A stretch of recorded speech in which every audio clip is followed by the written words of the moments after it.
Challenging star Darshan ಅವರ ಬಹುನಿರೀಕ್ಷಿತ cinema devil ಇದೇ ವರ್ಷ ತೆರೆಗೆ ಬರಲಿದೆ. ಕ್ರಿಸ್ಮಸ್ಗೆ ಉಡುಗೊರೆಯಾಗಿ ಫ್ಯಾನ್ಸ್ಗೆ ದರ್ಶನ್ ಡೆವಿಲ್ ಸಿನಿಮಾ ಗಿಫ್ಟ್ ಕೊಡ್ತಾ ಇದ್ದಾರೆ. ಸೋಷಿಯಲ್ ಮೀಡಿಯಾದಲ್ಲಿ ಸಿನಿಮಾ ರಿಲೀಸ್ ಡೇಟ್ ಘೋಷಣೆ ಮಾಡಿದ್ದಾರೆ. ನಮ್ಮ ನೆಲ್ಮೆಯ ಸೆಲೆಬ್ರಿಟೀಸ್ ಹಾಗೂ ಕನ್ನಡಾಭಿಮಾನಿಗಳಿಗೆ ವಿಶೇಷ ಪ್ರಕಟಣೆ. ಡೆವಿಲ್ ಚಿತ್ರವು ಇದೇ ಕ್ರಿಸ್ಮಸ್ ಹಬ್ಬಕ್ಕೆ ಬೆಳ್ಳಿ ತೆರೆ ಮೇಲೆ ಬರಲಿದೆ. ನಿಮ್ಮ ಪ್ರೀತಿ ಹಾರೈಕೆ ಸದಾ ಕನ್ನಡ ಚಿತ್ರಗಳ ಮೇಲೆ ಇರಲಿ ಎಂದು ನಟ ದರ್ಶನ್ ಪೋಸ್ಟ್ ನಲ್ಲಿ ಬರೆದುಕೊಂಡಿದ್ದಾರೆ. ಈ ಮೊದಲು ಡೆವಿಲ್ ಸಿನಿಮಾದ ಮೇಕಿಂಗ್ ಗ್ಲಿಮ್ಸ್ ಕೂಡ ರಿಲೀಸ್ ಆಗಿತ್ತು. ಡೆವಿಲ್ ಚಿತ್ರದ ನಿರೀಕ್ಷೆ ಜಾಸ್ತಿ ಇದೆ. ಈ ಸಿನಿಮಾದಲ್ಲಿ ದರ್ಶನ್ ವಿಲನ್ ಆಗಿದ್ದಾರೆ. ಆದರೆ ಟೈಟಲ್ ಅಲ್ಲಿ ವಿಲನ್ ದಿ ಹೀರೋ ಅಂತಲೇ ಹೇಳಿದೆ. ಹಾಗಾಗಿ ದರ್ಶನ್ ಇಲ್ಲಿ ವಿಲನ್ ಕೂಡ ಹೌದು, ಹೀರೋ ಕೂಡ ಹೌದು ಅನ್ನೋ ಫೀಲ್ ಬರುತ್ತದೆ. ಆದರೆ ಡೈರೆಕ್ಟರ್ ಮಿಲನ ಪ್ರಕಾಶ್ ಈ ಬಗ್ಗೆ ಹೆಚ್ಚಿಗೆ ಏನು ಹೇಳ್ಕೊಂಡಿಲ್ಲ. ಕಲ್ಕಿ ಚಿತ್ರ ಸೈನ್ಸ್ ಫಿಕ್ಷನ್ ಕಥೆಯಾಗಿದೆ. ಭೈರವ ಪಾತ್ರದಲ್ಲಿ ಪ್ರಭಾಸ್ ಕಾಣಿಸಿಕೊಂಡಿದ್ದಾರೆ. ಭೈರವನಿಗೆ ಸಾಥ್ ಕೊಡುವ ಬುಜ್ಜಿ ಎಂಬ ರೋಬೋ ವಾಹನ ಕೂಡ ಈ ಸಿನಿಮಾದಲ್ಲಿ ಹೈಲೈಟ್ ಆಗಿದೆ. ಇದಕ್ಕೆ ಮಹಾನಟಿ ಕೀರ್ತಿ ಸುರೇಶ್ ವಾಯ್ಸ್ ಕೊಟ್ಟಿದ್ದಾರೆ. ರಾಮೋಜಿ ಫಿಲ್ಮ್ ಸಿಟಿಯಲ್ಲಿ ಕಲ್ಕಿ ಸಿನಿಮಾದ ಸ್ಪೆಷಲ್ ಕಾರ್ಯಕ್ರಮ ಹಮ್ಮಿಕೊಳ್ಳಲಾಗಿತ್ತು. ಸುಮಾರು 4 ಕೋಟಿ ವೆಚ್ಚದಲ್ಲಿ ನಡೆದ ಈ ಕಾರ್ಯಕ್ರಮದಲ್ಲಿ ಬುಜ್ಜಿಯನ್ನ ಪರಿಚಯಿಸಲಾಗಿದೆ. ಜೊತೆಗೆ ಬುಜ್ಜಿಯ ಪಾತ್ರದ ಕುರಿತ ಸಣ್ಣ ಟೀಸರ್ ಕೂಡ ರಿಲೀಸ್ ಮಾಡಲಾಗಿದೆ. ನಿನ್ನೆ ನಡೆದ ಕಲ್ಕಿ ಸಿನಿಮಾದ ಕಾರ್ಯಕ್ರಮಕ್ಕೆ ಸ್ಪೆಷಲ್ ಹೋಸ್ಟ್ ಬರ್ತಾ ಇದ್ದಾರೆ ಅಂತ ನಿರ್ಮಾಪಕರು ಹಾಕಿದ್ದ ಪೋಸ್ಟ್ಗೆ ಪ್ರಭಾಸ್ ತಮಾಷೆಯಾಗಿ ಉತ್ತರ ನೀಡಿದ್ದಾರೆ. ಈ ಪೋಸ್ಟ್ನಿಂದಾಗಿ ಹುಡುಗಿಯರ ಹೃದಯ ಒಡೆದು ಹೋಗಿದ್ದು, ಅವರಿಗಾಗಿಯೇ ನಾನು ಮದುವೆ ಆಗಿಲ್ಲ ಎಂದು ಪ್ರಭಾಸ್ ಬರೆದುಕೊಂಡಿದ್ದಾರೆ. ಈಗ ನನ್ನ ಮದುವೆ ಸುದ್ದಿ ಇಲ್ಲ ಎಂದು ನಟ ಪ್ರಭಾಸ್ ತಮಾಷೆ ಮಾಡಿದ್ದಾರೆ.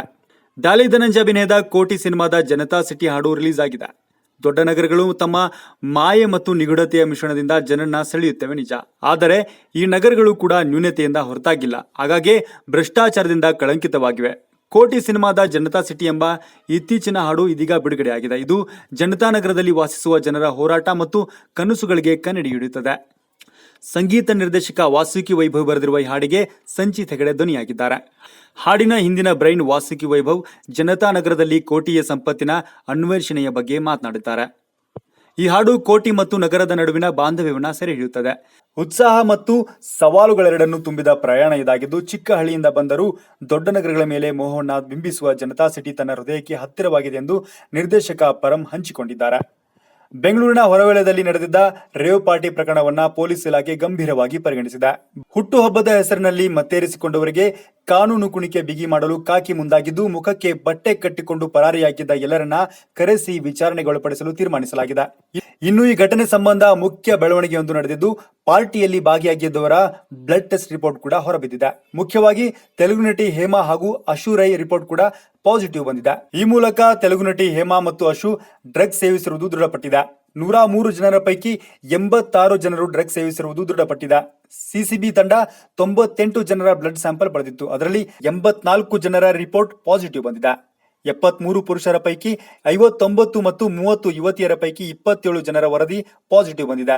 ಶ್ರೀನಿಧಿ ಬೆಂಗಳೂರು ನಿರ್ದೇಶನದ ಟೈಮ್ ಟ್ರಾವೆಲ್ ಸಿನಿಮಾ ಬ್ಲಿಂಕ್ಸ್ ಚಿತ್ರಮಂದಿರಗಳಲ್ಲಿ 50 ದಿನಗಳನ್ನು ಪೂರೈಸಿದ್ದು, OTTಯಲ್ಲೂ ಉತ್ತಮ ಪ್ರತಿಕ್ರಿಯೆ ಪಡಿತಾ ಇದೆ. ಅಮೆಜಾನ್ ಪ್ರೈಮ್ OTTಗೆ ಎಂಟ್ರಿ ಕೊಟ್ಟ 4 ದಿನಗಳಲ್ಲಿಯೇ ಈ ಚಿತ್ರವು 10 ಮಿಲಿಯನ್ಸ್ ಮಿನಿಟ್ ಸ್ಟ್ರೀಮಿಂಗ್ ಕಾಣುವ ಮೂಲಕ ಹೊಸ ದಾಖಲೆ ಸೃಷ್ಟಿಸಿದೆ.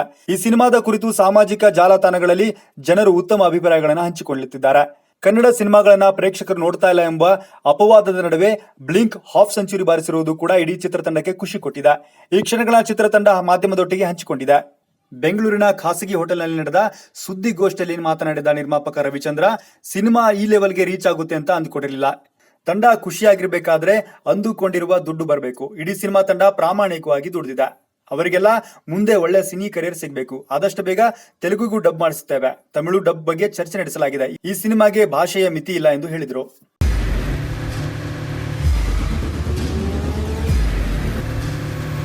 ಪ್ರಜಾಮಾರ್ಗ ನ್ಯೂಸ್, ಇದು ಜನಸಾಮಾನ್ಯರ ಧ್ವನಿ. ನಮಸ್ಕಾರ. ನೀವು ನೋಡ್ತಾ ಇದ್ದೀರಾ ಪ್ರಜಾಮಾರ್ಗ ನ್ಯೂಸ್. ರಾಷ್ಟ್ರದ ರಾಜ್ಯದ ರಾಜಕೀಯದ ಬಗ್ಗೆ ಹೆಚ್ಚಿನ ಸಿನಿಮಾ ಅಪ್ಡೇಟ್ಗಳಿಗಾಗಿ ಫಸ್ಟ್ ಲೈಕ್ ಮಾಡಿ, ಸಬ್ಸ್ಕ್ರೈಬ್ ಆಗಿ, ಹಾಗೆ ಫಾಲೋ ಕೂಡ ಮಾಡಬೇಕು.